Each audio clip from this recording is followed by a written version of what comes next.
Developing right now on Morning News Now, tension and testimony in Donald Trump's historic hush money trial. This morning, the former president turned criminal defendant expected back in a New York courtroom for a case that he calls election interference. I should be in a lot of different places right now campaigning, and I'm sitting here. And this will go on for a long time. It's very unfair. We'll have team coverage as the prosecution's first witness returns to the stand, plus the separate gag order hearing going before the same judge today.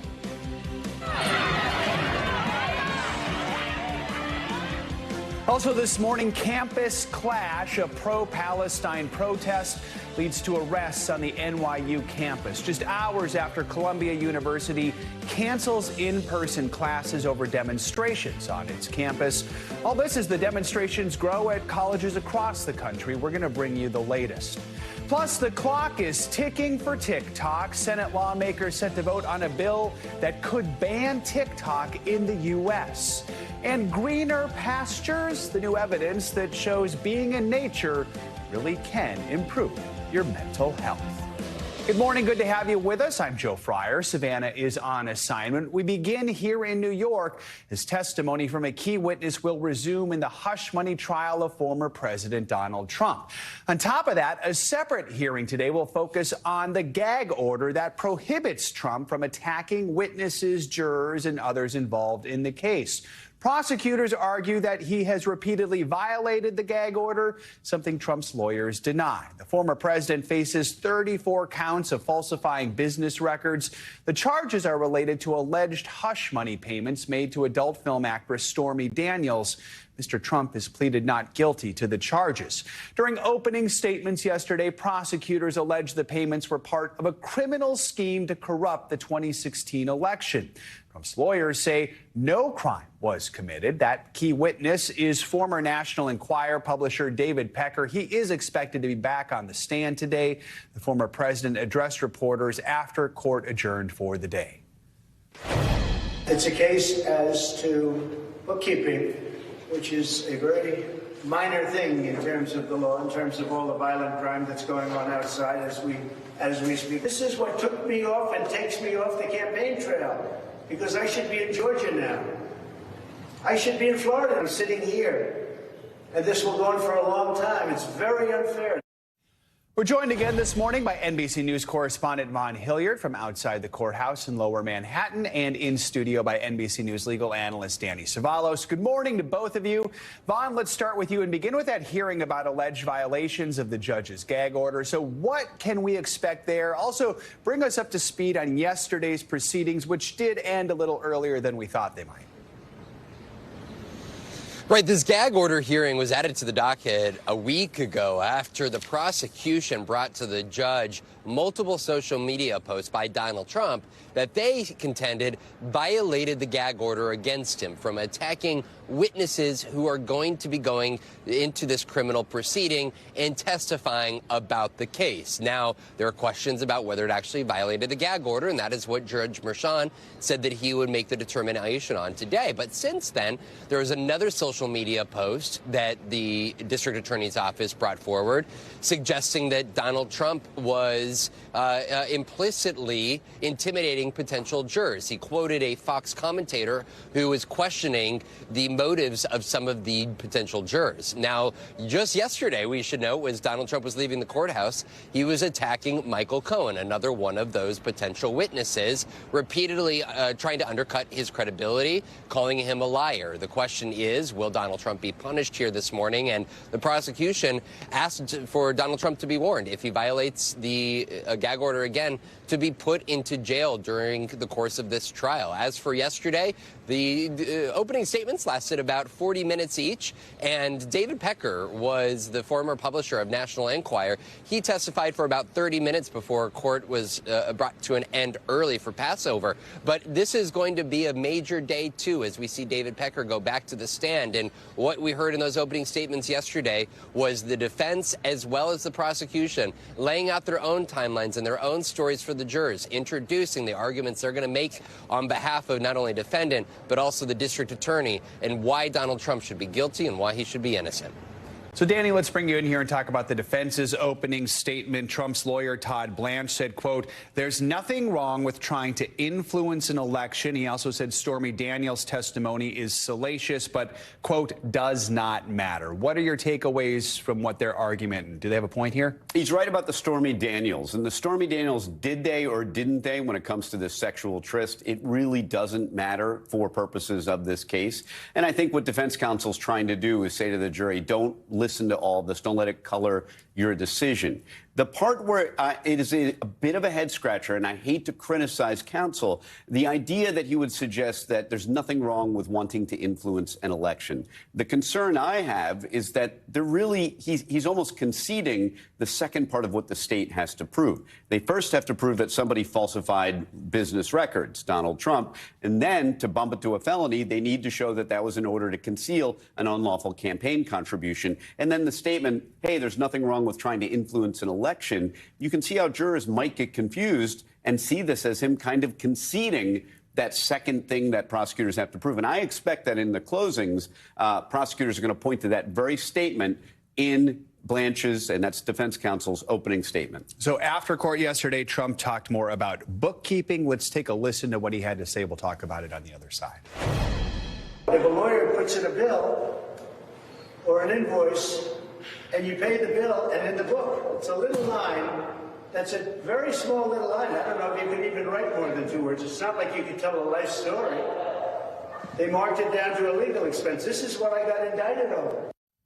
Based on what he said there, how do prosecutors make their case and say, hey, there's a crime here? See, you're watching Donald Trump in that clip. I'm watching his lawyer right behind him and thinking, what is he screaming in his head right now? Because you know that as Donald Trump's lawyer, it's baked into the deal that he's going to say and do whatever he wants to do, no matter what you advise him to do. And if you're Todd Blanche, his attorney, who you can see right there on screen to the right, you're running all the equations in your head. How bad did what he just say hurt us? And when he's talking, he's locking himself in to a theory of the defense, one that they don't need to reveal at this stage. He's essentially saying, okay, our defense is going to be Cohen submitted an invoice, I signed it, and that's it, like many business people do. The problem is, what if that is refuted by some of the evidence, the testimony and the documents and the circumstances in this case? His theory of the defense may come back to bite him. There's no reason why prosecutors can't seek to take that tape that we just saw and throw it right into the bag of evidence. Vaughn, let's talk more about something you mentioned a moment ago. The first witness today, David Pecker, the former publisher of the National Enquirer. He did already take the stand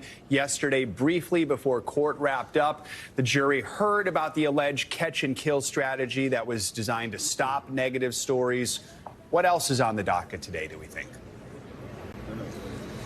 Right. David Pecker's testimony is going to be so crucial to the prosecution here. We heard just the beginning of the questioning from the district attorney's office of Pecker. It was back in August of 2015 when there was this meeting at Trump Tower between David Pecker, Michael Cohen, and Donald Trump. And that is where the prosecution alleges that the catch-and-kill scheme to buy the stories of the likes of Karen McDougal and Stormy Daniels of their alleged relationships with Donald Trump and then silencing them so the public was not made aware of them before the 2016 election, that those came to light. Michael Cohen is going to be a key witness in all of this, but the question has been, what corroborating testimony and evidence is there?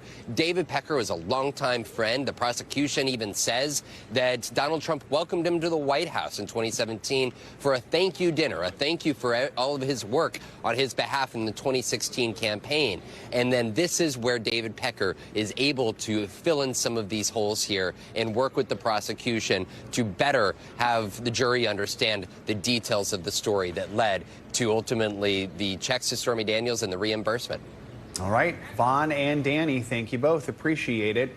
This morning, there is growing pressure on the United States and other donors to resume funding to the UN's Agency for Palestinian Refugees. It's known as UNRWA, and it is the main aid lifeline for Palestinian refugees across the Middle East. Now, that's after an independent review into the agency's neutrality revealed that Israel had not provided evidence to back up its provocative claims that some of the organization's staff were members of Hamas. Those allegations led to 16 countries, including the U.S., suspending their funding of UNRWA. But with the Palestinian enclave now on the brink of famine, 10 of those countries have since resumed donations. This review was spearheaded by former French Foreign Minister Catherine Colonna. Here she is discussing the report. UNRWA has in place a very significant number of mechanisms and procedures to ensure compliance with the humanitarian principle of neutrality. Actually, they probably have a more developed system than other UN organizations or agencies. UNRWA plays an indispensable and irreplaceable role in the region. We know it provides life-saving humanitarian aid and essential services to the population. NBC News international correspondent Raf Sanchez joins us now from Tel Aviv. So, Raf, walk us through what this report found and the broader reaction. Could the U.S. join some of these other countries in resuming funding to UNRWA? So, Joe, two big headlines out of this report. The first is, as you've just played in that sound, this report found that UNRWA does have significant mechanisms in place to ensure its neutrality, to screen out potential Hamas, Islamic Jihad infiltrators who might be trying to join the organization. But this report said there is still more that UNRWA could be doing. The UN has accepted all the recommendations that were in this report. The other big headline: Israel has said that there are more than 2,000 Hamas and Islamic Jihad operatives who are employed by UNRWA inside of Gaza. And this report said the Israeli government up to this point has provided no evidence to support that claim. Now, the Israelis are saying that this report offers only cosmetic solutions, that it doesn't grapple with the real scale of the Hamas infiltration of this UN agency, but they haven't addressed whether or not they did provide any evidence to the UN. The U.S. says it is reviewing this report. At this stage, there is no commitment from the Biden administration to restore funding to UNRWA. UNRWA says American money is absolutely crucial as it tries to fend off famine inside of Gaza. And I should just say there is a separate investigation going on inside the UN into Israeli allegations that 12 UNRWA staff actually directly took part in the October 7th attack. We haven't seen the findings of that investigation yet. Joe. Raf, let's talk about the situation inside Gaza, especially the southern city of Han Yunis. We understand health workers have recovered more than 200 bodies from mass graves at the Nasser hospital, which was the scene of a major Israeli raid. What more are we learning about that? Right, Joe. So the Gaza Civil Defense is now saying they have found 283 bodies in that mass grave. You can see on your screen there, people for days have been sifting through it. And we are hearing just horror stories of families coming and finding the bodies of mothers, fathers, brothers, sisters inside of that grave. Now, this grave was dug by Palestinians during an Israeli raid on the Nasser hospital in the city of Han Yunis. They say at that point it was simply too dangerous to leave the hospital, that people were being killed anytime they tried to left. So they were burying people inside of the hospital grounds. These are people who were killed either in the raid itself or died during the siege, during the weeks when this hospital was cut off. But it is a grim, grim discovery, and our team in Gaza is saying that after Israeli forces pulled out of Han Yunis, they are now finding bodies all over that southern city. Jeff. All right, Raf Sanchez. Raf, thank you so much. On college campuses here in the U.S., outrage is growing over Israel's actions in the war in Gaza. Tensions are growing, too. Overnight in New York, several pro-Palestinian demonstrators were arrested at NYU following a confrontation with police. This follows a controversial crackdown at Columbia University, where students were arrested for pro-Palestine protests. Some Jewish students have reported anti-Semitic incidents that are making them feel unsafe on campus. NBC News correspondent Aaron McLaughlin reports. Tension across major American college campuses. If you do not leave, you will be arrested. Students setting up encampments from University of North Carolina to MIT. Harvard's yard closed until Friday. We shall not be moved. All of it as fury over the Israel-Hamas war boils over, with students expressing fear for their personal safety and concern for anti-Semitic hate speech, raising new questions about the line between hate speech and the First Amendment. We're asking for the school to call for a ceasefire in Gaza. Police say at least 45 pro-Palestinian protesters were arrested at Yale University for violating Yale's policies and instructions. Police say they were later released. In a statement, the university adding that Yale does not tolerate behavior that threatened, harassed, or intimidated others. Meanwhile, at Columbia, classes were online only, with the university's president calling for a reset to de-escalate the rancor, while also adding more than 100 safety personnel to campus after more than 100 protesters were arrested last week. But with videos like this emerging online, and another showing a young woman holding a sign pointing in the direction of Jewish students saying Al-Qassam's next targets, Hamas's military wing. Students Andrew Stein and Alicia Baker say they don't feel safe. It was the most terrified I'd probably been in my entire life. On Saturday night, Stein says he was on campus for a pro-Israel counter-protest when this happened. You see him in the white sweatshirt filming as a group of pro-Palestinian protesters yell expletives against Israel. They started saying in Arabic, Hamas, Hamas, our beloved, please bomb Tel Aviv. And then they started saying, we're coming for you. No Zionists on this campus, like get off campus. Stein alleges the situation escalated. Me and my friend had water poured, like physically poured in our face. My friend was actually abused in the middle of campus. On campus Monday, faculty from Barnard and Columbia came out in support of the pro-Palestinian students who were arrested and suspended last week. We are calling for divestment. We're calling for a ceasefire. Students inside the encampment told NBC News they were unaware of any physical or verbal threats toward students on Saturday night. Anyone who makes any threat to any Jewish student, we oppose you. We do not associate with you. Meanwhile, at Rutgers University, police announcing a man has been charged with a federal hate crime for breaking into the university's Center for Islamic Life and destroying property earlier this month. On college campuses across the country, students saying they don't feel safe. Our thanks to Aaron McLaughlin for that report. The Senate is expected to vote on two major foreign aid bills today that passed in the House over the weekend. Lawmakers voted in favor of nearly $61 billion in aid for Ukraine. They also passed $26 billion in aid for Israel and relief for Gaza. Now, a controversial third bill, which could impact tens of millions here at home, is heading to the Senate, too. That's the proposed TikTok ban. Our very own Savannah Sellers has the details. Hey, Joe, good morning. Sorry I'm not there with you today. So along with that foreign aid package heading to the Senate, a bill that could effectively ban TikTok also heads to the Senate. Now, the legislation has been updated since the one that we were talking about a month ago. But TikTok says if it passes, it will fight it in court nonetheless.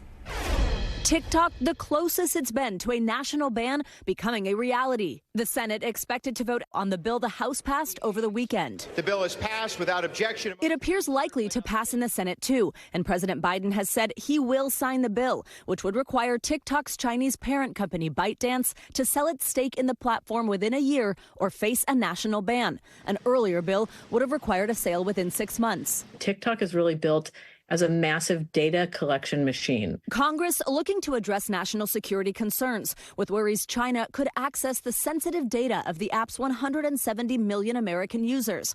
According to the app's privacy policy, they automatically collect geolocation-related data and browsing history. The problem is that when ByteDance decides to create a wall to block U.S. data from leaving the United States, it's like asking the wolf to build a safer henhouse. TikTok has denied sharing data with the Chinese government. In a statement, TikTok said the bill would trample the free speech rights of 170 million Americans and devastate 7 million small businesses, vowing in an internal memo obtained by NBC News to fight the legislation in court if passed, encouraging employees to stay composed and its users to fight hard against a possible ban. Deborah Mayer relies on TikTok for her business selling handbags. She says it's added upwards of 6 figures in sales. The numbers just keep growing month over month. What percentage of your sales would you lose if TikTok were to be banned in the U.S.? Overnight, probably about 60%. One of millions of users who will be watching this week's vote very carefully. You know who else is going to be watching, Joe? Millions of voters. Several experts pointed out to me that an election year is an interesting time to vote to ban something that is so popular among so many young voters, especially when lawmakers on both sides of the aisle would love to see them head to the polls. Back to you, Joe. All right, Savannah, thank you so much. The Supreme Court is in the midst of a very busy term right now, but we already know an important case the justices will take up next term. They're going to hear arguments over the Biden administration's efforts to regulate so-called ghost guns. Those weapons are the product of homemade kits that can be bought online and assembled into untraceable firearms. The ATF issued rules back in 2022 to require manufacturers and sellers of ghost gun kits to put serial numbers on the parts. They also require sellers to conduct background checks on all kits that are sold. The ATF and the Biden administration created these rules hoping to stop a spike in the availability of ghost guns, but gun rights groups and others have challenged those rules. NBC News Supreme Court reporter Lawrence Hurley joins me now for more on this. Lawrence, good morning. So this case, it seems to come down to interpretations of the 1968 Gun Control Act and really what the ATF's jurisdiction is. What are the challengers arguing here? What can the justices expect to hear when this does come before the court, likely in the fall? Morning, Joe. Yeah, the argument here is actually pretty simple. The Gun Control Act regulates quote unquote firearms, and the gun rights groups challenging this say these ghost gun kits, parts that make up a gun, are not actually firearms. They're just pieces that you can eventually, with some work, eventually become a firearm. But they say Congress didn't intend or didn't say in the law that these kits could be regulated by the ATF. And therefore, the ATF doesn't have that power itself. If Congress wants those kits to be regulated, it can pass a law and then the ATF can do it. So it's a pretty straightforward argument. So ghost guns did come before the court just recently. Last year, the justices reviewed an emergency application from the Biden administration to reinstate these regulations after an appeals court blocked them.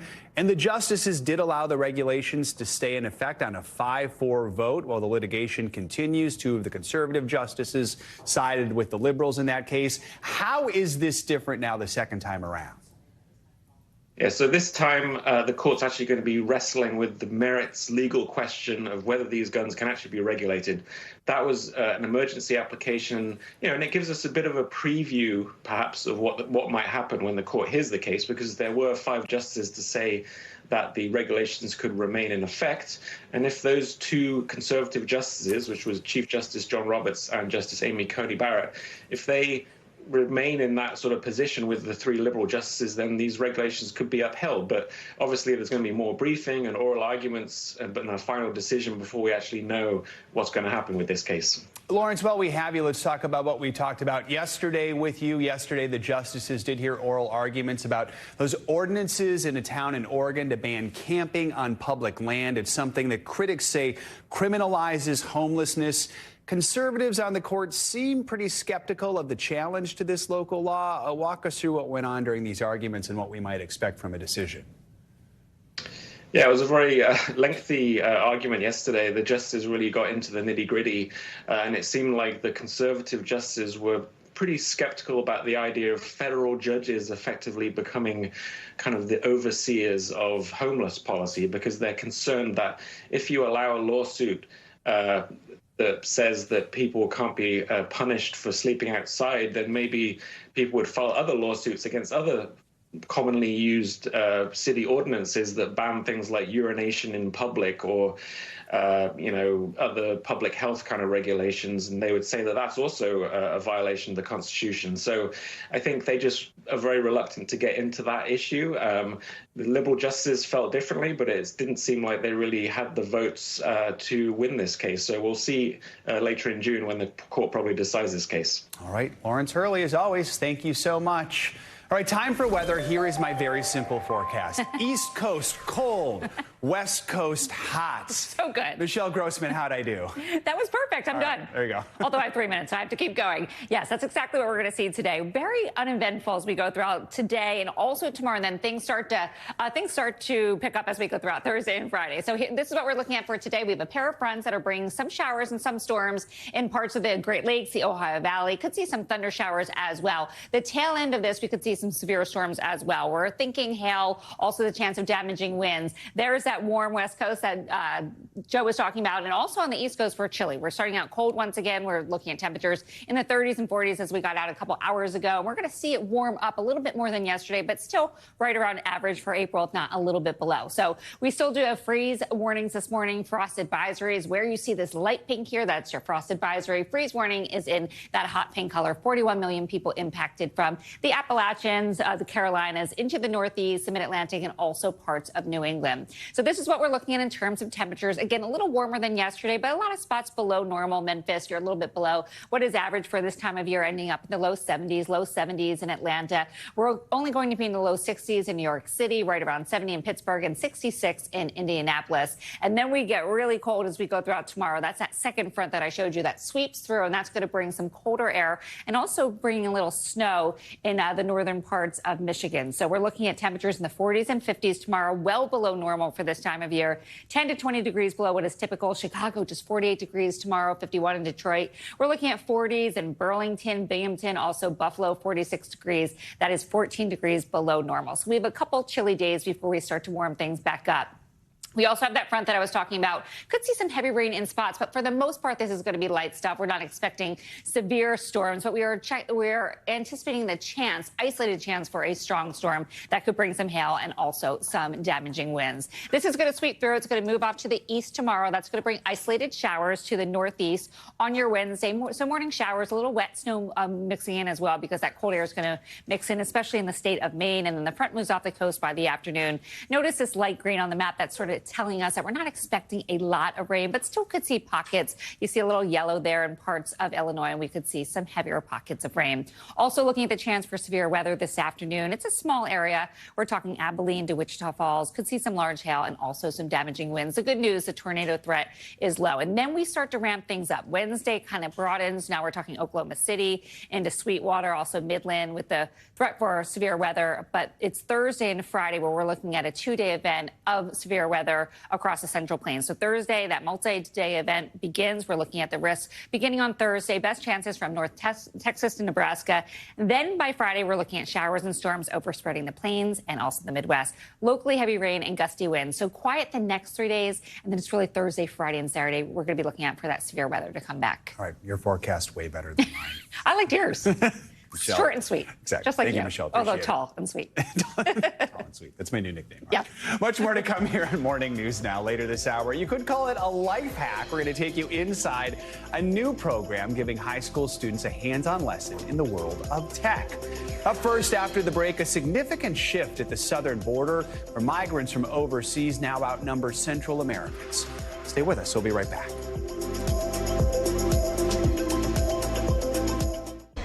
Welcome back. As we've reported, the southern border has long been a hot spot for migrant crossings, but increasingly those migrants are coming from overseas, including Asia and Africa. Now, for the first time ever, they're outnumbering the people crossing the border from Mexico and northern Central America. NBC News correspondent David Noriega joins us now from Los Angeles to talk more about these numbers and how the changing demographic is posing some new challenges for the Biden administration. David, good morning.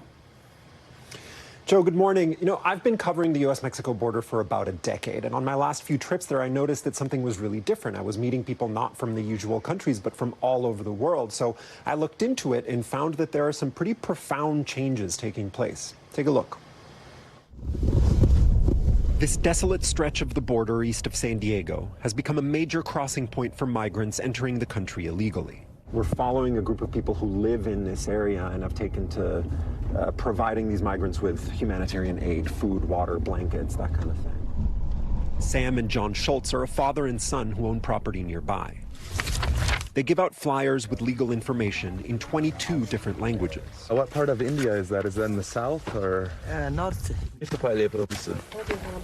In one day, we visit several campsites along the border, and we meet migrants from 11 countries across 3 continents. Roughly how many people are you seeing on a typical day? Altogether, yeah, I would probably say on average about 100 nowadays. And where are they coming from? All over the world. Central America, South America, Africa, Eastern Europe, China, India. The nature of migration to the U.S. border is changing. Before the pandemic, nearly 9 out of 10 migrants came from the 4 countries closest to the southern border. Now, for the first time ever, the majority come from elsewhere, from more distant countries in the Americas, or from as far away as Africa and Asia. We have the world at our doorstep, in spite of our efforts to shut the door. CBP or the Mexican authorities come, plug up the hole with barbed wire, and then the smugglers just come and snip it open again. It's happened over and over, and it'll keep happening. Near this gap, we see about 30 migrants, all from China, walking into the U.S. Last year, 37,000 Chinese citizens crossed the border, according to Customs and Border Protection, 10 times as many as the year before. A lot of the migrants that we've tried to approach are extremely camera shy. They're really nervous. Several groups have literally run away from us when we approach them. That's what these guys are doing right now. We find one man willing to talk. How long have you been traveling? Oh, traveling. 42 days.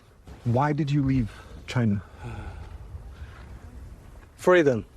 Was there something specific that happened? Yes. COVID-19. My work gone. What was your work? What did you used to do? Engineer. Electronic engineer. How are you? Homeland Security Secretary Alejandro Mayorkas telling me this new era of migration is taxing a system that was already overwhelmed. Is the U.S. immigration system that you run, as it exists today, capable of handling this? The system has been broken for decades. We have a system that was last modified in 1996. We're in 2024 now. The world has changed, not only in terms of migratory patterns, but our markets, our economy has changed dramatically. Among those changes, a devastating global pandemic and a booming transcontinental industry of smugglers fueled by digital technology. For thousands of dollars, they guide migrants halfway across the world. Once here, migrants can count on a system at the breaking point. We cannot process these individuals through immigration enforcement proceedings very quickly. It actually takes sometimes more than 7 years. People consider, well, wait a second, if I arrive, I can actually stay for multiple years, work, and years pass before the time of removal actually arrives. That's just untenable. Even if they do get a deportation order, deporting this many people to such faraway countries is extremely expensive. And some countries, including China, don't even accept deportees, making this a reality unlikely to change anytime soon. Any person on American soil, and it doesn't matter how they got there, is allowed to start due process on an asylum case. So as long as that is true, people are going to attempt to cross the border and get on American soil. Why would it ever be any other way? Yeah, I have a feeling that we're going to see more and more of this as time goes on. Joe, I spoke to a senior CBP official who told me that the U.S. simply does not have the infrastructure in place to deport this number of people to countries that are so far away. Remember, these people have to be put on airplanes, and that's extremely expensive and logistically challenging. Combine that with the sheer scale of the smuggling networks that have emerged, transcontinental smuggling networks, to move these people halfway across the world. This is a new era of migration that experts and other observers that I've spoken to say is not likely to go away anytime soon. Back to you. Eye-opening report there. David Noriega, thank you so much. Appreciate it. More international news this morning, starting with a deadly mid-air helicopter crash in Malaysia. NBC's Matt Bodner joins us with that and other world headlines. Matt, good morning. Joe, good morning. Well, let's start this one off today in Malaysia, where 2 Malaysian Navy helicopters have crashed after colliding mid-air. The 2 aircraft were taking part in rehearsals for a military parade when their rotor blades clipped, taking both of them down.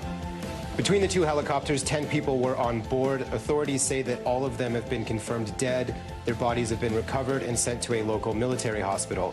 The military has opened an investigation into the cause. Moving along now to Peru, where a psychologist by the name of Ana Estrada has died by euthanasia. Estrada had been fighting for her right to end her life with medical assistance for years, and she's the first person in Peru to have done so. She was 47 years old and suffered from polymyositis, a degenerative muscle disease with no known cure. She was first diagnosed as a teenager, and in 2017, her condition worsened, and she began her campaign to die with dignity. The practice is outlawed across most of the world. Here in the U.S., it's only legal in a handful of U.S. states. And we wrap things up in Canada, where a teenage chess prodigy by the name of Gukesh Damaraju has become the youngest ever player to win the men's candidates tournament. The 17-year-old grandmaster is from India, where he's better known as Gukesh D. I suppose that's his grandmaster name. His win in Toronto sets him up to face off against the current world champion, that would be China's Ding Liren, at the 2024 World Chess Championship later this year. Back to you, Joe. All right, I want a grandmaster name now. All right, Matt Bodner, thank you so much. Coming up, speaking out, actress Halle Bailey opening up about her battle with postpartum depression, how her story is shining a light on a common struggle for new mothers. Our weekly check-in is next. This is Morning News Now. We're back with our weekly mental health check-in on this day after Earth Day. We're talking about a new study on the benefits of biodiversity. Plus, new mom, Little Mermaid star Halle Bailey is opening up about her struggle with postpartum depression. Psychotherapist Dr. Robbie Ludwig joins us now to help break down some of these headlines. Dr. Robbie, good to have you with us. So let's start with this study into how biodiversity can boost our mental health. So this means, let's break it down, wild spaces with things like wildlife and water are better for our mental health than more man-made places like parks. So why is that, and what should those of us who maybe aren't lucky enough to live by a national park do to still benefit? So this was a really interesting study. It was done in London, and it looked at about 2,000 people over a 65-month period of time. And what they found was when they interviewed people over time, people felt mentally healthier when they were exposed to biodiversity, trees, birds, water. And when people are connected to nature in this way, they have a sense of joy and they have a sense of purpose and required less mental health services. We're feeling less depressed and anxious. And this study was also looking at, instead of people going to nature when that isn't always possible, how can we bring nature to urban settings to create a mentally healthier environment, and also an environment that helps people feel connected to the well-being of the earth, recycling more and caring more about their environment. So I really like this one because it's thinking about urban spaces and including biodiversity into urban spaces, which is not typical. Interesting idea, and I still think a park gives me a great boost when I need one. All right, let's talk about Halle Bailey, star of The Color Purple and The Little Mermaid. She's the latest celebrity to open up about her battle with postpartum depression. She opened up on her Snapchat about some of her struggles. That's encouraged others to open up about their challenges. In fact, there's a study out of Johns Hopkins says up to 85% of birthers will experience postpartum blues. So where does this stem from, and what should someone do if they do feel some of these symptoms?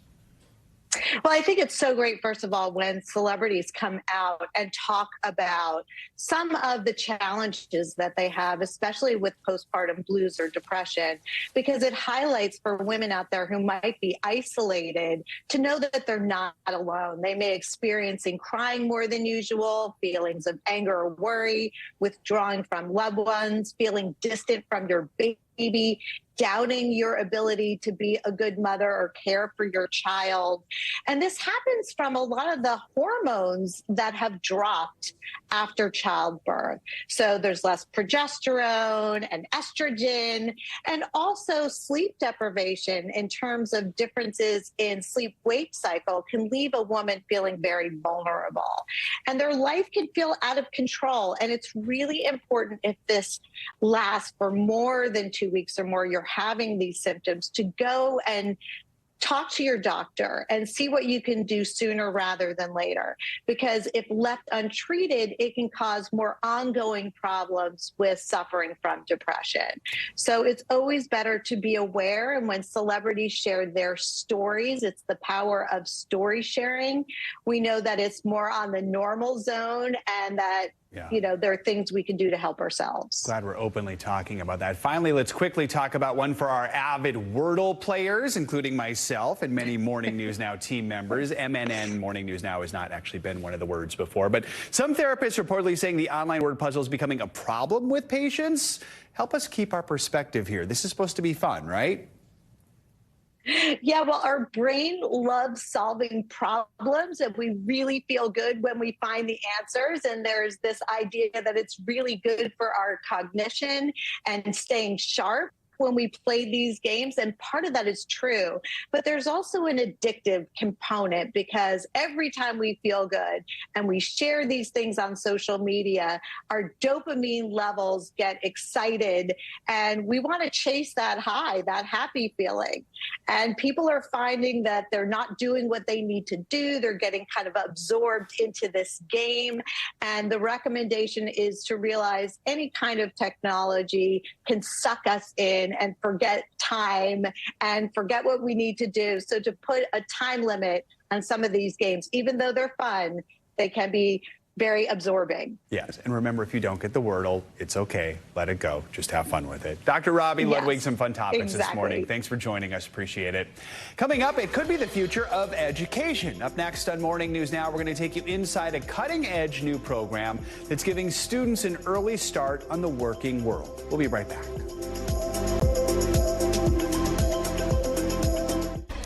Welcome back. As science and technology become a bigger and bigger part of our everyday lives, we've got to look at one boarding school that's hoping to change the way STEM is taught to students. They're doing it in an unconventional way by having labs dedicated to hacking and getting hands-on experience in real-world jobs. NBC News Now anchor Gotti Schwartz goes back to school to see just how tech makes this program run. In Huntsville, Alabama, a hybrid public boarding school hoping to be a blueprint for the future of education. Almost from scratch, you're building a drone that you can market out in the real world.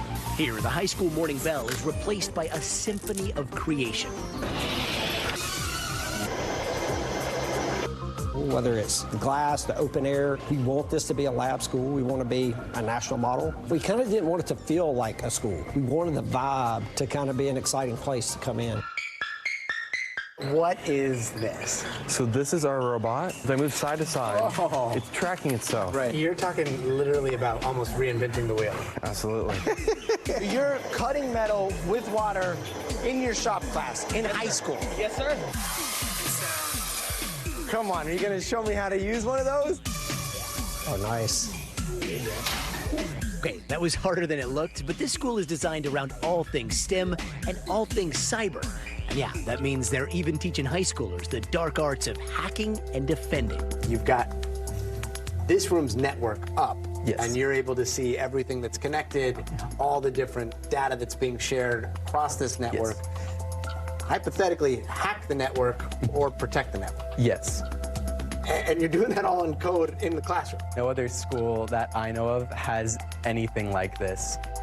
As for the more traditional core subjects like history and language arts, same familiar titles, but with a twist. We're all so interested in this STEM field, the engineering, the cyber, and that really drives our artistic endeavors as well as our history, our literature. You start to realize that engineering kind of ties in with so many subjects. Social engineering, psychology. I mean, everything is really down to how things work. When it comes to grades, there are no A's, no F's. We want grades to reflect what students learn. You know, what do they know? We kind of got that from industry. It's like, hey, you got to write a proposal that works for this.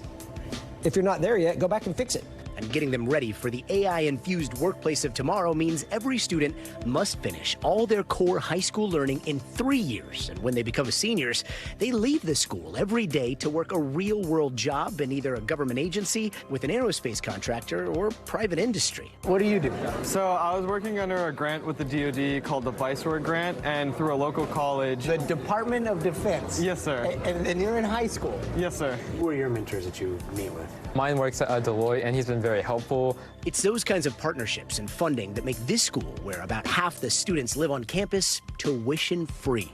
How would you respond to somebody who might see some of these classrooms, see a private company name outside of the classroom, and be a little bit put off by that? We couldn't have this school today if we didn't have our private partnership, and we got incredible partners. As for that high school dorm life, How many live on campus? You live on campus, live on campus? This is dorm life. This is where we all live. This looks like college. Kira Richardson is starting at Harvard in the fall. Is it scary first moving to your high school? Oh, absolutely. Being 14 and moving out of my home. If I may. Yeah. What? You have a rocket? You have a rocket under your bed? I do. What? Like so many students we met, she gets excited about the day she'll finally get to lunch from a school where preparation for the future means learning to fly high above the rest. The answer is, how do you engage these students into a learning environment and give them ownership of that? You're not just building these drones, you're programming them as well? Yes, sir. In the fields I'm going to go into, I'm going to be learning all the time. Could you imagine going to a traditional high school after this? No, I could not. Our thanks to Gotti Schwartz for that report. Let's get to some financial headlines, starting with the FTC's attempt to block a massive retail deal. CNBC's Silvana Henao joins us with that and other money news. Silvana, good morning. Hey, Joe, good morning to you. Yes, so the Federal Trade Commission is suing to block Tapestry. That's the parent of Coach and Kate Spade from buying Capri Holdings, which owns Michael Kors and Jimmy Choo. It says the deal will hurt competition, especially in the handbag market, and could lead to higher prices for consumers. Now, the companies are hoping to create a U.S. fashion giant to compete better with bigger rivals in Europe, such as LVMH. Tapestry and Capri say consumers have a host of choices when shopping for luxury products. Meanwhile, Rivian is offering discounts up to $5,000 on its electric vehicles and a free year of charging to customers willing to trade in their gas-powered trucks and SUVs. The deal is aimed at some of the best-selling vehicles on the road today, including the Ford F-150, Toyota Tacoma, and the Jeep Wrangler. The discounts vary based on the model, and they come as demand for premium and luxury EVs has softened, prompting automakers like Ford and Tesla to cut prices. And Disney isn't feeling blue after seeing the number of viewers for a special episode of Bluey on Disney+. The Sign has drawn more than 10 million views worldwide in its first week. That is the most watched premiere of a Disney Junior episode and the biggest ever Bluey episode on Disney+. A second surprise episode of the show premiered this past weekend. Bluey and Taylor Swift just dropping surprise content Swift. left and right.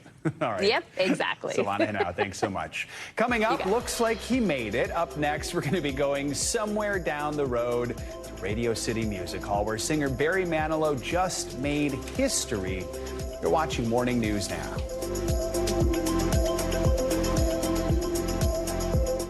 Welcome back. Looks like the queen of working 9 to 5 is clocking some overtime. Digital song sales for Dolly Parton's newest single, titled Powerful Women, soaring by more than 1,700% this week compared with last week. It's an especially big win given that streaming services are such a big part of our lives now.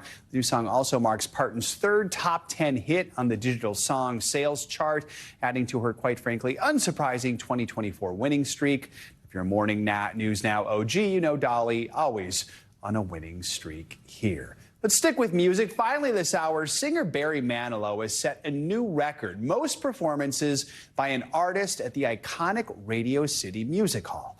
NBC News entertainment correspondent Chloe Malas sat down with Manilow right before he went on stage to seal that record run. 80 years old, Barry Manilow is still breaking records. I just love making music. I love creating. Holding the title of the most performances by an artist at Radio City after his 42nd show over the weekend. What does it feel like every time you walk out on this stage? Can you imagine? This is what I see when I walk out. You think it would panic me, but it doesn't anymore. It's exciting. I never even thought I would have any kind of career in music because where I come from, nobody ever wound up in music or theater or anything like that. But the music was coming out of my ears.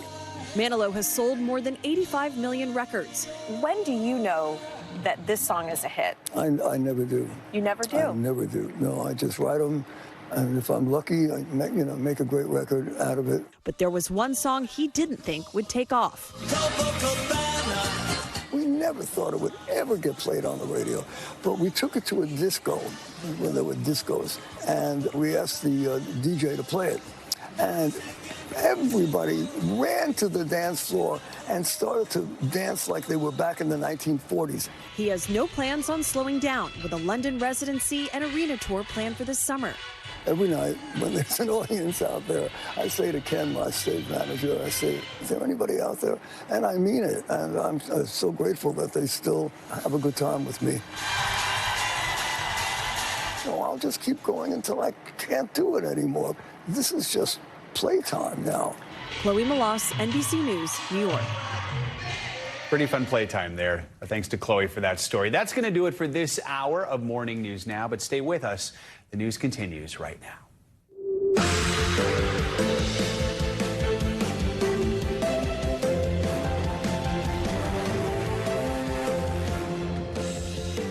Good morning, I'm Joe Fryer. Savannah is on assignment. Right now on Morning News Now, former President Trump sounding off on his historic hush money trial overnight ahead of his return to that Manhattan courtroom this morning. His fiery message to the jury, a potential witness, and the prosecution before he faces day 2 of testimony from the trial's first key witness, former tabloid publisher David Pecker. More campus chaos overnight. Police here in New York reportedly arresting dozens of protesters at New York University. A wave of tense pro-Palestinian demonstrations continuing to put pressure on some of America's top schools from coast to coast. We're going to bring you the latest. Plus, running on empty. No, it's not just you. Gas prices across the country definitely on the rise. They even soared past the $7 mark at one station in California. So what's behind this springtime surge at the pump? And could we be in for a crude summer if prices don't cool off soon? We've got your front row seat to the latest and greatest on Broadway. Later in the hour, we're spotlighting the stars of the new musical version of the classic The Outsiders. We'll be giving them a well-deserved curtain call. We're going to begin this hour with the hush money trial of former President Donald Trump here in New York. Former National Enquirer publisher David Pecker is set to be back on the witness stand today as the prosecution's first witness. Now, during a separate hearing scheduled for today in the same courtroom, prosecutors will argue that the former president did violate an imposed gag order on the case. NBC News senior legal correspondent Laura Jarrett has the latest. Hey there, this issue over what the former president can and cannot say about this case almost turning into a trial within the actual trial. Prosecutors say he's deliberately flouting a court order, pointing to nearly a dozen violations, and that was even before his comments on Monday. Donald Trump once again overnight testing the limits of the judge's gag order on the eve of a key hearing. That jury was picked so fast, 95% Democrats. The area is mostly all Democrat. Weighing in on the jury, a potential witness, and the prosecution in a radio interview. They have people in the case that have some very serious problems with what they've done. This as his defense team seeks to beat back allegations he's repeatedly violated the judge's gag order, which bars the former president from commenting on jurors, witnesses, and the DA's staff. This morning, Mr. Trump will also face a key witness in this trial. David Pecker, publisher of the National Enquirer, back on the stand today, expected to help the state flesh out the timeline of an alleged criminal conspiracy to win the White House in 2016. Prosecutors telling the jury that Pecker met with Mr. Trump and his former fixer Michael Cohen at Trump Tower back in 2015. The trio concocting a plot to catch and kill damaging stories about Mr. Trump by paying people off and muzzling them with non-disclosure agreements. Hello, how are you? But it was the release of the Access Hollywood tape that motivated Mr. Trump to direct the payoff of Stormy Daniels, prosecutors say, because he was so concerned his standing with female voters was cratering. And Daniels had threatened to go public with a story of sex with the former reality TV star, an encounter Mr. Trump denies. So Cohen paid Daniels $130,000 just before voters went to the polls. I did it at the direction of and for the benefit of Donald J. Trump. Mr. Trump then later reimbursing Cohen through a series of checks, prosecutors telling the jury Monday they agreed to cook the books on his business records, recording the payments as legal expenses. While the defense team told the jury Cohen cannot be trusted, and the 34 counts are really just 34 pieces of paper. It's a case as to bookkeeping, which is a very minor thing. As for what to expect today, the judge will first take up what prosecutors have said are willful violations of this court-ordered gag order, asking the judge to fine Mr. Trump for every violation, and if he does it again, a more serious punishment. Back to you guys. All right, Laura, thank you so much. NBC News Now legal analyst Angela Senadella joins us with more. Let's start there with the gag order. How serious is this? Realistically, what could happen today? So, look, Joe, as a lawyer, I think he did absolutely violate this gag order, which is meant to limit his attacks on witnesses and on the jury. That said, in this case, the judge has almost total discretion here to decide if he wants to institute any penalties. So my opinion, your opinion, what's happened in the past doesn't even matter. So it is very possible the judge here could institute dollar amount violations for each time the prosecution here is alleging that he has violated this order. That said, will he do it? Again, nobody knows because only he can decide if he wants to do it. How big does he think the security risk is here? That's the point of this gag order, by the way. Security and safety impartiality, not just trying to gag Mr. Trump. Could we see hearings like this repeatedly throughout this trial if Trump continues to make comments outside of court? Yes, absolutely. I mean, I can almost guarantee we are going to see more hearings like this, whether or not the judge in this case decides that he did violate the gag order, because we know Trump will keep on talking. And whether or not it's social media posts or his own statements, that's all going to come into play. Let's talk about the opening statements here. Prosecutors attempted to paint a picture of Trump, quote, orchestrating a criminal scheme to corrupt the 2016 election. Trump's legal team argues no crime committed here. How do you think both sides set the stage for what they're going to argue during this trial? I thought both sides did a terrific job. But if we can start here with the defense, Joe. So when the defense attorney started out by saying Donald Trump is innocent, Joe, this is not how defense attorneys talk. They usually do this duck and bob, all negations. They know they don't have the burden of proof. They don't want to make assertions. It's not guilty instead of innocent. But you know who does talk like that? Donald Trump. Look, as a lawyer, I've been in negotiations with him. I've been in boardrooms with him. He speaks in absolutes. Why is this relevant? Because it means that he is directing his lawyer, almost even scripting these statements, which I think is relevant and fascinating in how we will see this trial unfold. In terms of the prosecution, so yesterday we talked about how it's a little tricky. It says misdemeanor has to be kicked up to a felony, has to be tied together through intent. I thought it was brilliant. They almost went backwards. The prosecution said, look, he influenced this election. All the other stuff was just a cover-up. That makes it easier for the jury. Also, the prosecution can't really talk about the political inclinations of the jury, but it was fascinating here. He talked to them about how maybe this is what changed the election. Maybe this is what made Donald J. Trump president. As a Manhattanite, this is what people talk about all the time. We wish he wasn't president. So it's almost like he was talking to them with regards to that without specifically mentioning it. Let's talk about this first witness, David Pecker, briefly on the stand yesterday. We expect to hear more from him today. What can we expect from his testimony? How important is it? He is central to these conspiracy allegations that the prosecution is bringing, even though they're not actually charging conspiracy, which is also something the defense will bring up. So they're claiming that he would catch wind of all of these negative stories about Donald Trump and then catch and kill them through money from Cohen and also from Donald Trump. So he is setting the context here. Also that it wasn't just about Stormy, it was a pattern. So he will set all of the motive here for this case. All right, Angela Senadella, as always, thank you so much. Later today, the Senate is expected to greenlight a foreign aid package to Israel, Ukraine, and Taiwan worth $95 billion. The Senate could also vote on a bill that would potentially ban the popular social media app TikTok. NBC News Capitol Hill correspondent Ryan Nobles joins us now. A lot to cover. Ryan, let's start with that vote on the foreign aid package. Should we expect any surprises here, or does it look like smooth sailing? Well, it's Congress, so you never say never, Joe. But yes, this legislation does seem as solid as any as we've seen in this 118th Congress. The real hurdle was getting it through the House of Representatives, and that has been done. There's been wide bipartisan support for an aid package like this in the Senate for quite some time. Remember, they passed their own version of it a couple of months ago. So there will be an effort to try and get this done as quickly as possible. It could happen today. It may slide into tomorrow. There could be some amendment votes around it to speed up the process. But we do expect within the next 48 hours that this legislation will be passed and then ultimately signed into law by President Biden. We've had gavel watch going on for the past couple of weeks here. What's the latest on the pressure that's facing House Speaker Mike Johnson from right-wing Republicans who may try to oust him?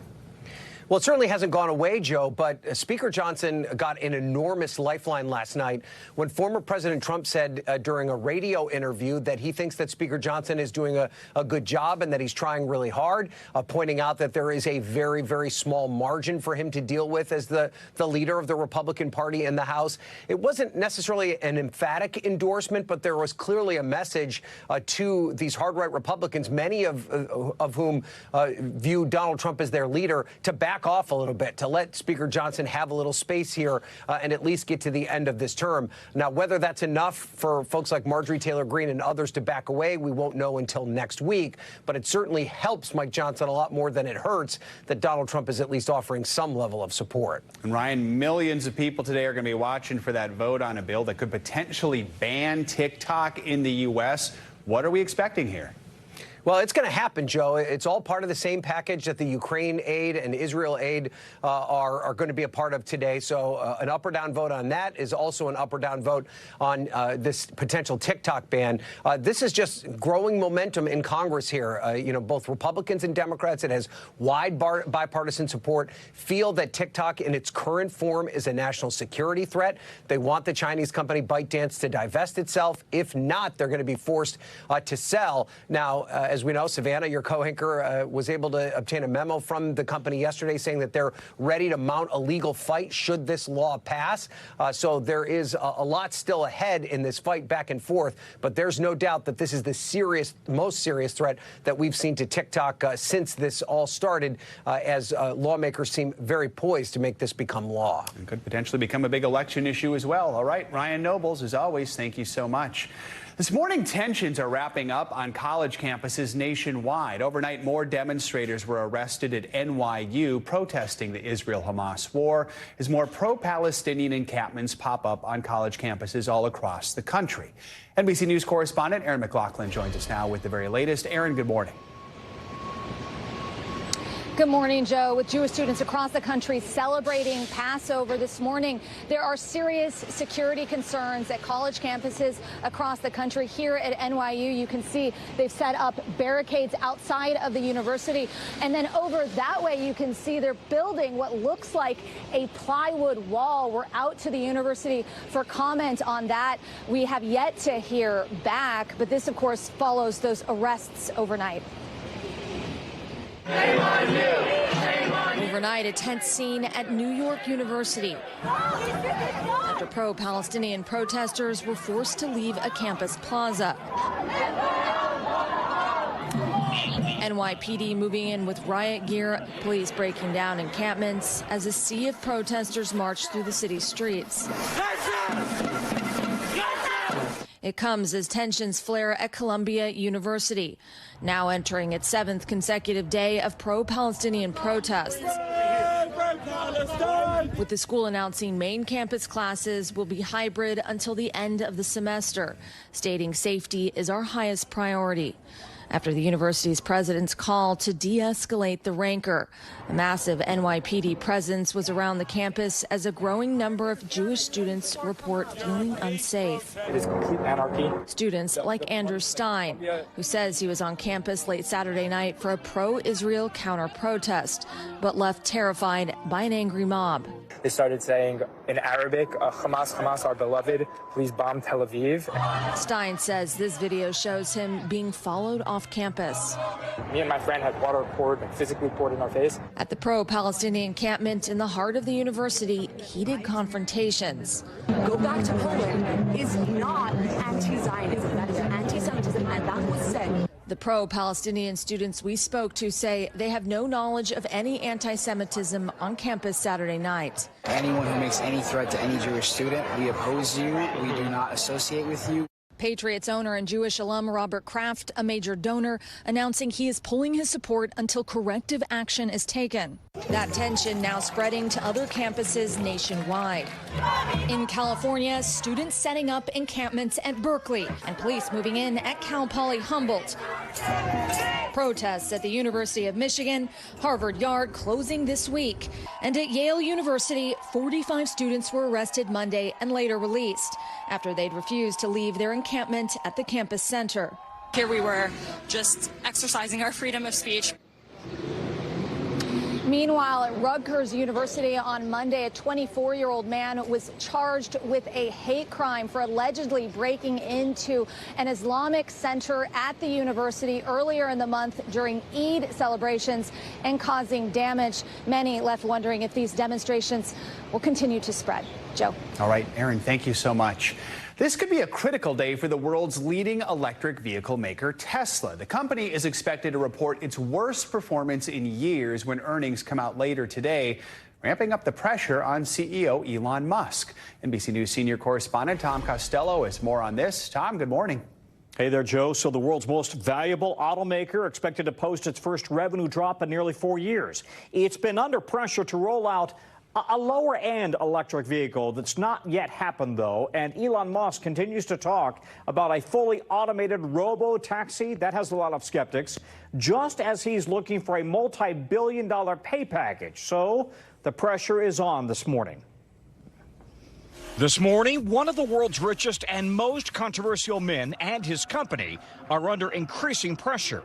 The clock has struck midnight for Musk to lay out a strategic plan for the future. This is a big day for Tesla as it reports earnings and Elon Musk lays out a strategy to get off a rocky road. Car sales dropped 8.5% in the first 3 months of the year. Its stock, once a Wall Street favorite, is down 43% so far this year. 4,000 Tesla Cybertrucks under recall for a faulty accelerator. The company laying off roughly 10% of the workforce, perhaps more. Just as the Tesla board pushes for a $56 billion pay package for Musk, negotiated years ago if he achieved certain sales targets, which he did, though a judge threw that out, ruling the board was too cozy with Musk.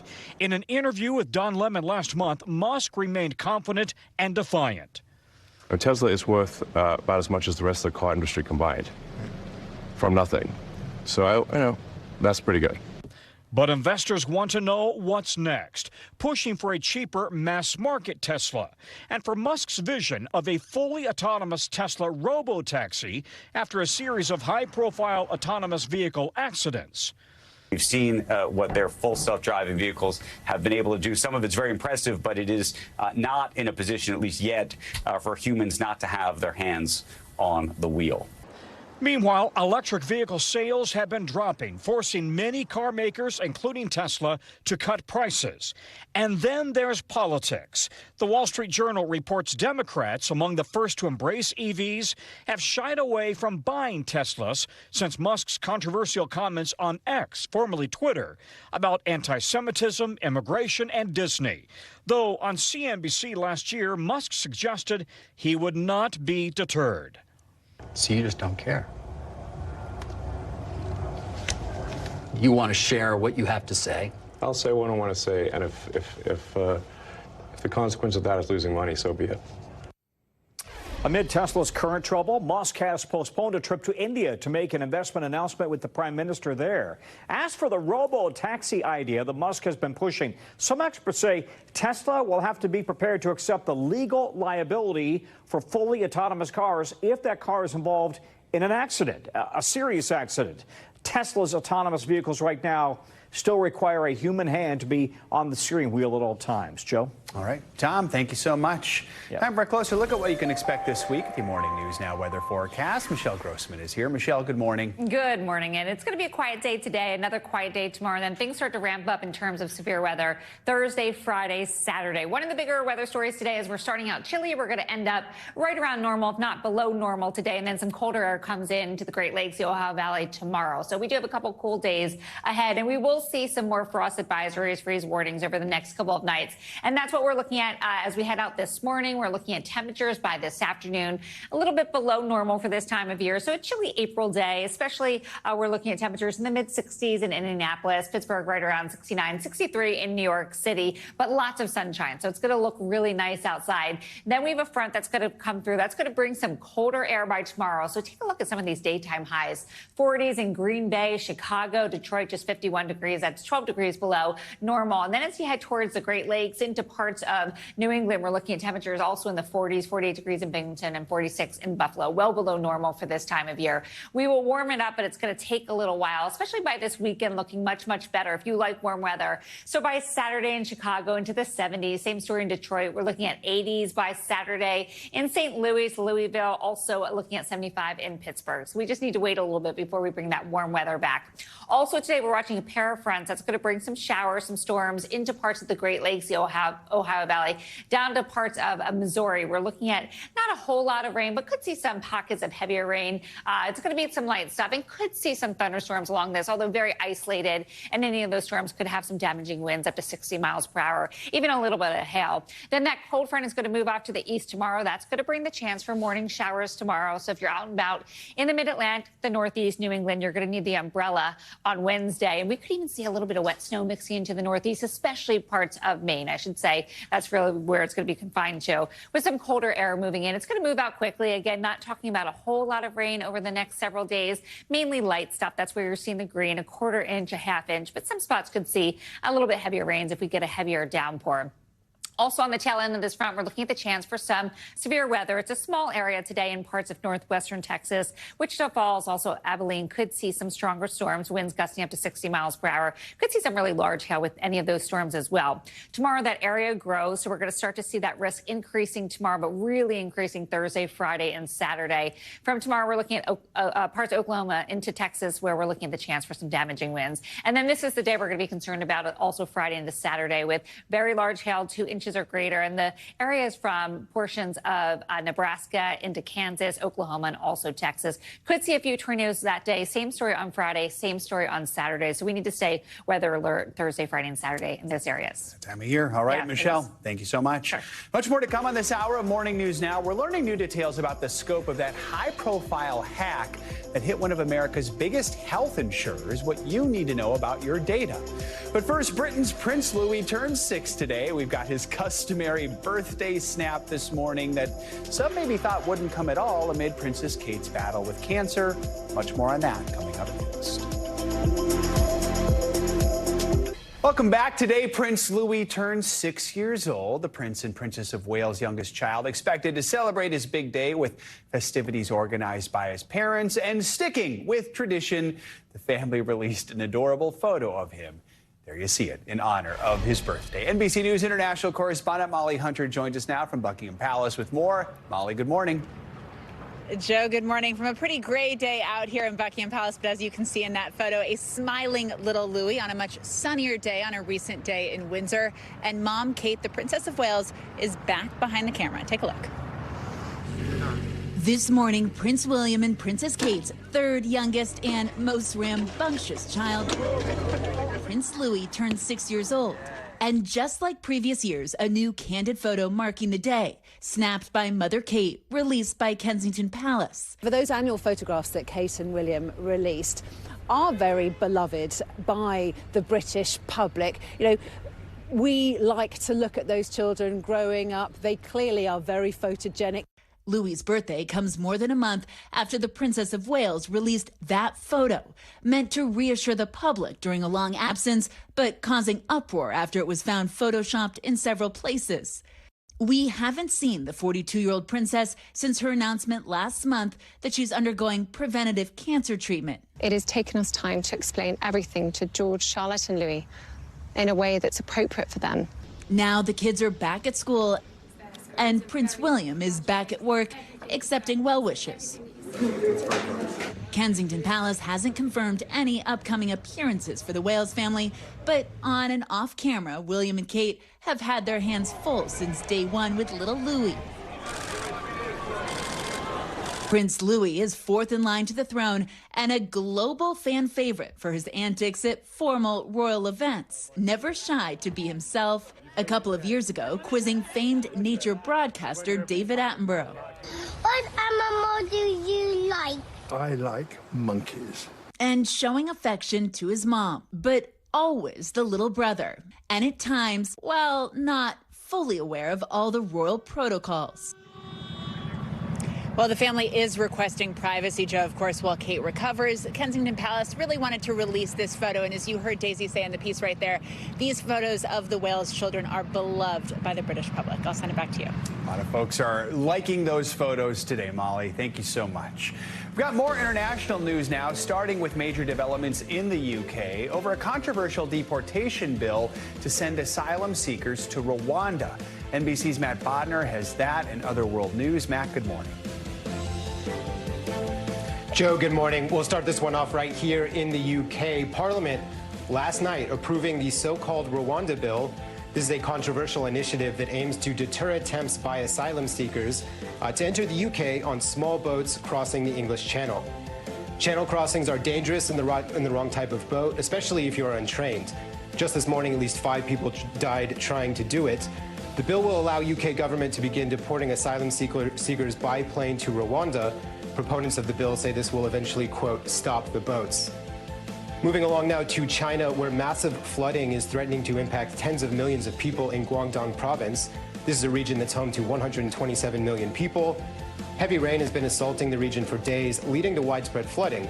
Already 110,000 people have been relocated from their homes. That's according to local reports. Rains began on April 16th and have not let up. Scientists say that the unusual weather pattern is likely amplified by the global climate crisis. And moving along now to Germany to wrap this up, the European Space Agency yesterday unveiled a new class of astronauts. This is only their 4th class since 1978 for this 22-nation space agency. The class includes 5 European Space Agency astronauts and 1 Australian. They are all now rated for missions to the International Space Station. This brings ESA's total ISS-qualified astronaut corps to 11. The ESA also has 3 seats reserved by NASA on the Artemis moon project. That could see a crewed flight around the moon as early as September 2025. Back to you, Joe. All right, very cool. Matt Bodner, thank you so much. Coming up, could the gender of your doctor actually affect your quality of care? After the break, some new and pretty stunning research out overnight that could save lives. We're going to dig into that data next. We're back now with a look at research that shows how much difference the gender of your doctor could make when it comes to your medical care. A new study released overnight revealed that hospitalized women were less likely to die or be readmitted when treated by a female doctor. NBC News correspondent Emily Aketa joins us now with more on this research. Emily, good morning. Hey there, Joe. Good morning to you. This sprawling study looked at nearly 800,000 hospital patients over more than 3 years and noticed a difference in particular for female patients, finding they fared better when treated by another woman. In a study that's stirring up discussion this morning, researchers have found women are less likely to die or have to return to the hospital if treated by a female doctor, especially if they're severely ill. The study in the Annals of Internal Medicine looked at hospital patients 65 and older who are on Medicare, finding 8.15% of women treated by female doctors died within 30 days, compared to 8.38% of women treated by male doctors. Although the number is small, the authors say that erasing the gap could save 5,000 women's lives each year. Dr. Amy Fiedler was part of what's believed to be the first all-women team to perform a heart transplant. Whenever we see an impact in mortality, that's something to pay attention to, because the difference of one life to any given person can mean the world to them. More research is needed, but the study authors suggest female doctors may communicate more effectively and help alleviate embarrassment during sensitive exams. Also noting male doctors may underestimate sickness in female patients. In recent years, women's role in medicine has soared to record levels, making up 38% of physicians in the U.S. in 2022, up nearly 10% from 2008. But there's a long history of sexism in medicine that persists today. I'll be wearing a white coat and introduce myself as the surgeon. Frequently, I do get misidentified, not as the surgeon, but as a different member of the care team. How can we improve the environment for female physicians? I think it's important for young women out there to see that they can do this job and that they should do this job. So there are some limitations with this study, and it acknowledges that, including its narrow focus on older hospitalized patients who are on Medicare. And there are a number of factors that influence a patient's outcome. But the results underscore the importance of diversity in the field of medicine. Most definitely. All right, Emily, thank you so much. Let's dig into this more with NBC News medical contributor, Dr. Kavita Patel. Doctor, good to have you with us. So we just heard why the authors think this might be happening. Things like female patients feeling more comfortable with a female doctor and feeling a male doctor may not take their symptoms as seriously. Do you hear this from patients? What's some of your experience? I do, and it's no surprise that in the primary care setting where I am, the majority of my patients are female. And then whenever there's like a sudden interruption, I get sick or a colleague stepped in who's not of the same gender, I often hear from patients, oh, he was very nice, but I feel like you'll listen to me more. And it's funny, Joe, even head to head, when we compare how much time we spend with patients, it's significantly longer, whether it's in the surgical setting or in the office-based setting. So there is probably something to be said, especially for female patients. And then I would extend that to even like communities of color as well and how they receive treatment. And we've seen that evidence, of course, over and over as well. There was a separate study published in the journal JAMA Surgery. It found that all patients had fewer complications and shorter hospital stays, all of them, if they were operated on by female surgeons. What do you think's going on here? What are some of the skills that male surgeons maybe do need to learn from their female counterparts? Is that what's going on here? Well, Joe, it was interesting. When you look at that study, it builds upon some other studies also out of Sweden and Canada that have been done for years to look at these exact same outcomes. I think it's important to say that they did not have differences in mortality, so very significant and important to say that. But when they looked at the female surgeons, on average, their OR time was longer. So there's kind of this implicit kind of correlation that there was a longer surgical time spent in the OR. That could translate to so many things that happen in the OR, including prepping the patient, just taking more time, and just thinking even about the post-op care. So there is probably a lot to be said for just taking more time in general, whether you are a female or male physician. And because we now have a preponderance of women in medicine, we're seeing these trends start to make a difference in patient outcomes. Let's talk more about what you referenced a moment ago, this growing field of study taking a look at the disparities that women and minorities face in healthcare compared with white men. According to Johns Hopkins School of Medicine, women and racial and ethnic minorities are up to 30% more likely than white men to experience a misdiagnosis. So what does need to change here? Well, number one, it's basic skills. There's so much kind of implicit bias and assumptions that get made. I even have to check myself because after you've been practicing for a while, you start to categorize people by all sorts of things, by age. You don't even realize you're doing it. So I think, one, we have to educate. We have to acknowledge that this happens, even when we're really trying not to let it happen, Joe. And then number three, I tell every patient, always have an advocate. Even if it's not an advocate with you in person, FaceTime or smartphones can be your friend by having someone kind of dialed in who can listen and can say, no, listen, you're not hearing her or you're not listening. This is something real. And I think the most stark kind of reminder of that to me, Joe, is that whenever I have patients who are brown and black, they will sometimes say to me, good, I think I'm going to know that you're going to listen to me and I'm going to get good care.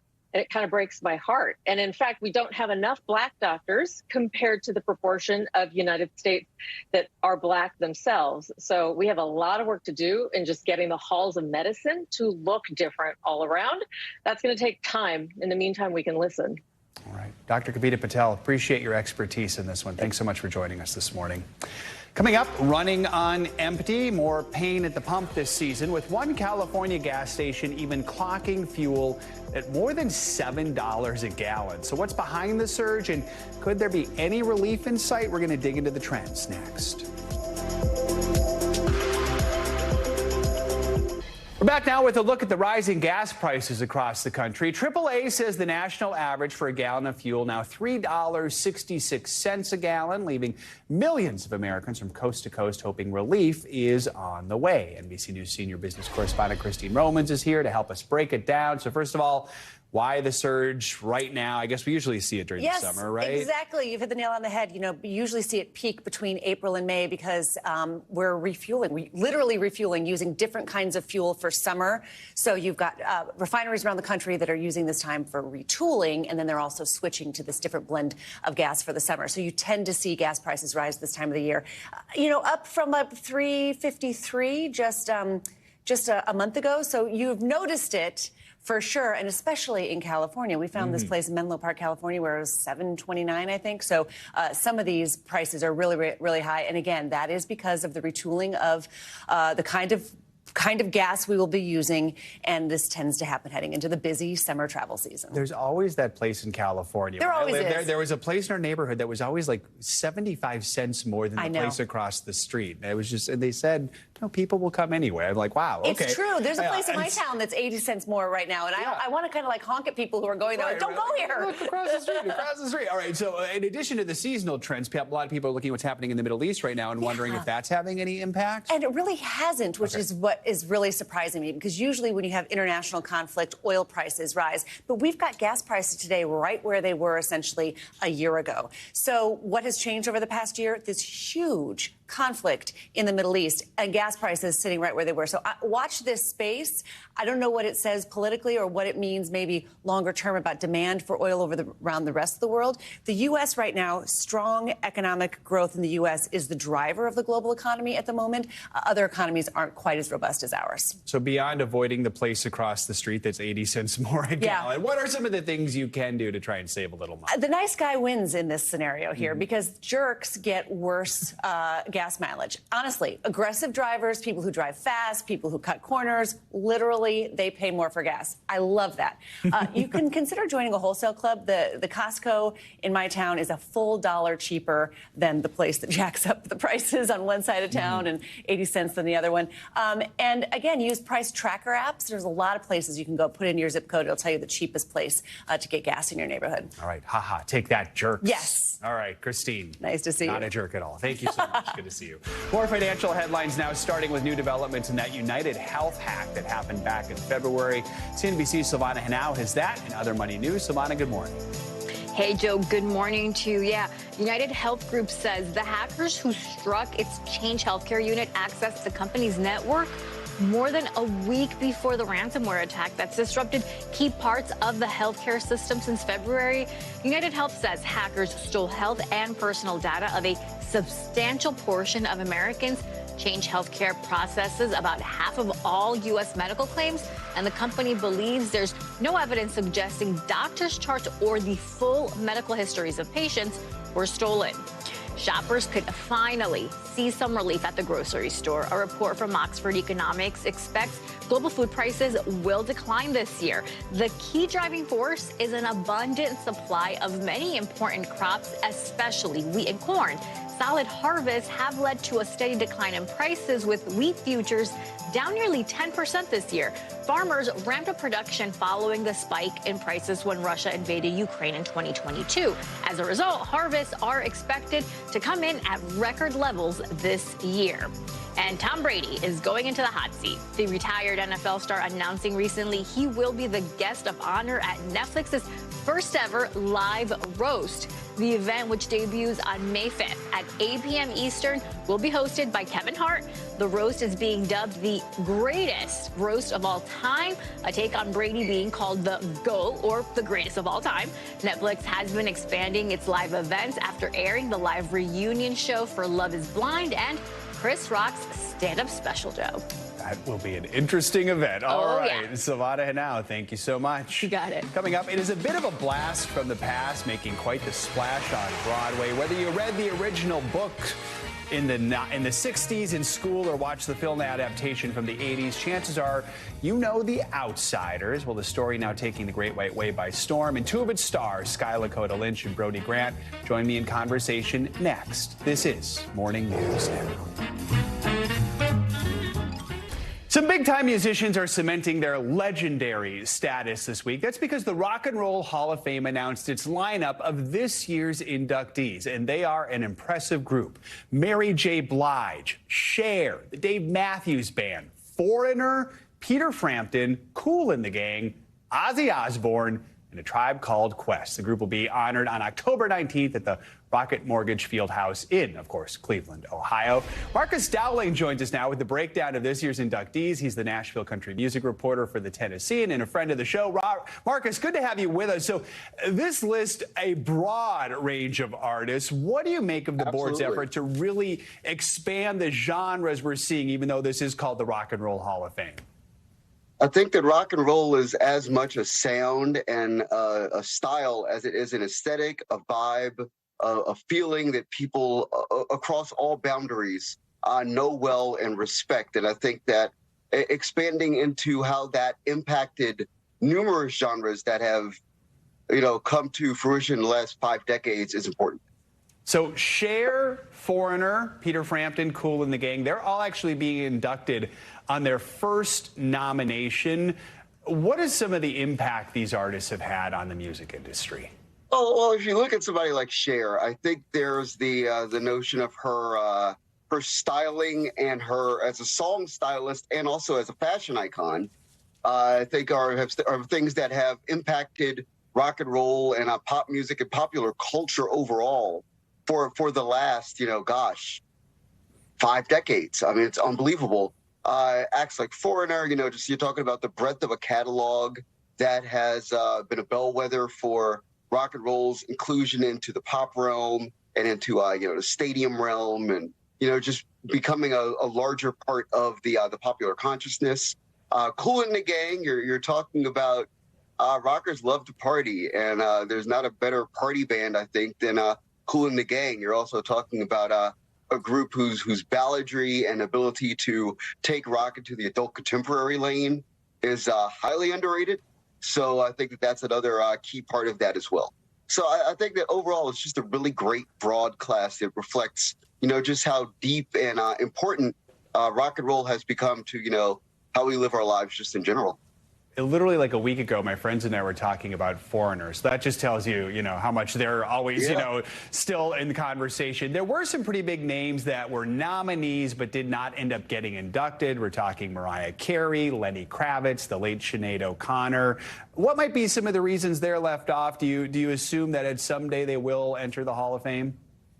You presume that artists that deserve to be in the Hall of Fame eventually end up there. I think there's a thing where people who vote for the Hall are looking for not just the resonance of an artist's catalog while they were, a contemporary recording artist, but I think you're looking for the multiple generations of impact so that when you can look back through an artist's catalog and you see it replicated and celebrated by other artists who have similar levels of acclaim. Look at somebody like Mariah Carey, Lenny Kravitz, for sure, Jane's Addiction, acts like that. I think that as you start to see how music is cyclical and what they did becomes part of what other artists continue to do at a high level, I think that you'll start to see those artists join the Hall. So what is your personal Rock and Roll Hall of Fame list? Folks are either in it already or you think need to be in it. I'll start off by saying that Waylon Jennings and Big Mama Thornton should be in the Rock and Roll Hall of Fame. I think that for somebody like, Big Mama Thornton, she's the foundational essence of rock and roll as a sound and as something that has impact. And as far as Waylon, talk about somebody who's a songwriter and a collaborator and a vocalist and a performer who, is an outlaw as well. And if you see somebody like, Johnny Cash and someone like Willie Nelson getting into the Hall, then certainly there's space for somebody like Waylon Jennings. I also think that there's numerous rap acts. Eric B. and Rakim for sure. Rakim is one of those rappers that as a wordsmith is someone that anybody who, writes music in any genre can look at and go, well, if I can match his output, then maybe there's something for me as a musician in a career. Marcus Dowling, always a pleasure to speak with you about music. Thanks so much for your time this morning. We appreciate it. Oh, unquestionably. Glad to be here.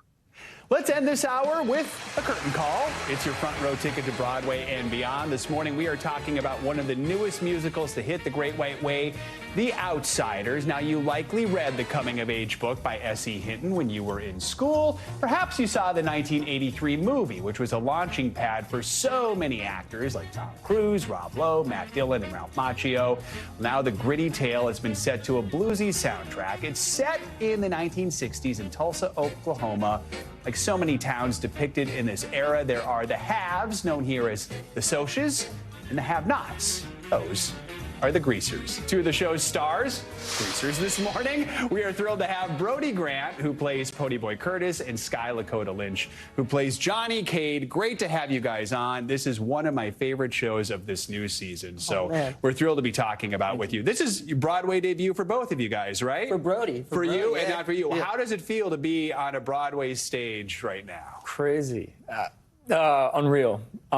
Because, I mean, I've been a fan of this community and what musical theater can do for people for a long time. So, yeah, feels surreal. I literally saw this one in Dear Evan Hansen, and I was a fan. Yeah, I saw him, and I was like, that guy is amazing. Just sitting with you guys for a few minutes here, I can feel the bond. You guys have really become close, right? We spent a lot of time together. One of my best friends. That can go one of two ways. Yeah, exactly. Yes. By the grace of God, it went well. It went very well. Of course, the book by S.E. Hinton is something that a lot of people have read. It has a lot of meaning for you, right, Sky? Oh, yeah. It was the first book I ever finished. I was a kid with dyslexia, so I couldn't really read. My teacher showed us the movie, and then she tricked us into reading the book, and I got addicted after that. I read it 17 times. So what would your younger self think now that you're actually in a musical production of that book? I would think I was crazy. I was like, wait, you're in a musical right now, man? Because I was a sports kid growing up. Really? So, yeah, I didn't really know much about musicals, so I kind of fell into it. Yeah. Have you guys met S.E. Hinton and had a chance to talk with her about it? What was that experience like? What did it mean for you before stepping into these shoes?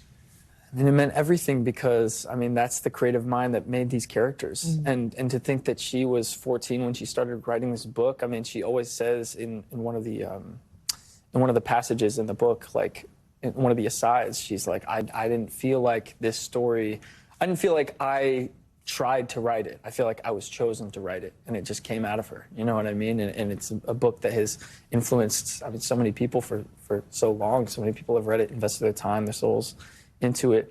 I mean, my mom gave me the book to read, when I was 14. So it's really special because Susie is, she's just real. And that's the beauty of her characters. And I think that's why they continue to resonate.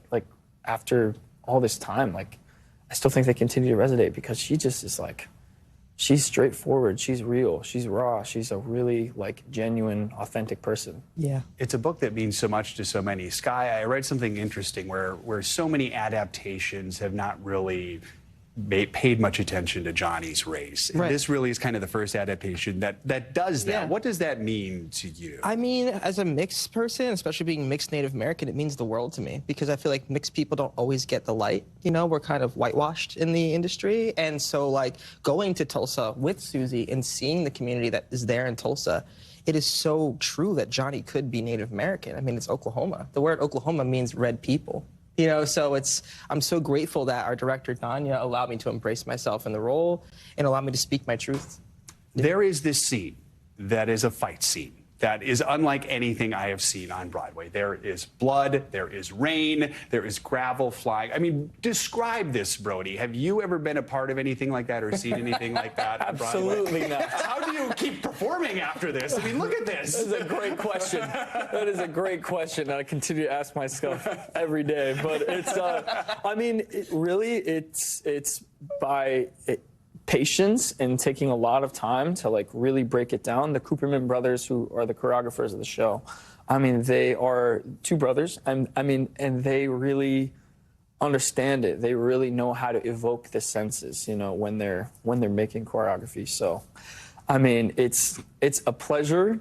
And an honor, and also a very sometimes daunting task. I'm guessing you have scraped knees or things like that. Yeah. Oh yeah. Sometimes 2 show days, I'm like, oh dang, time to rumble twice. I would need a massage soon, right quick. Some of your bond, I think, is formed from this song that's toward the end. It's an 11 o'clock number. It's called "Stay Gold." It's inspired by a Robert Frost poem. It is this beautiful song that you two sing together. What's going through your mind when you are performing that song? I take Brody in for sure, no matter what the day is. Like, we all go through things in life, and I just take Brody in as much as I can. And then I also like to just open up my heart chakra and remember the people who aren't here anymore, and whoever's in the audience. Like, I hope that, you know, their grandma is communicating to them, or a lost loved one. Yeah. And then when I harmonize with Brody, it's one of my favorite moments I've ever had on a stage, you know, like just to be raw and just to be simple. Yeah, same here. I mean, the story is really relatable for a lot of people.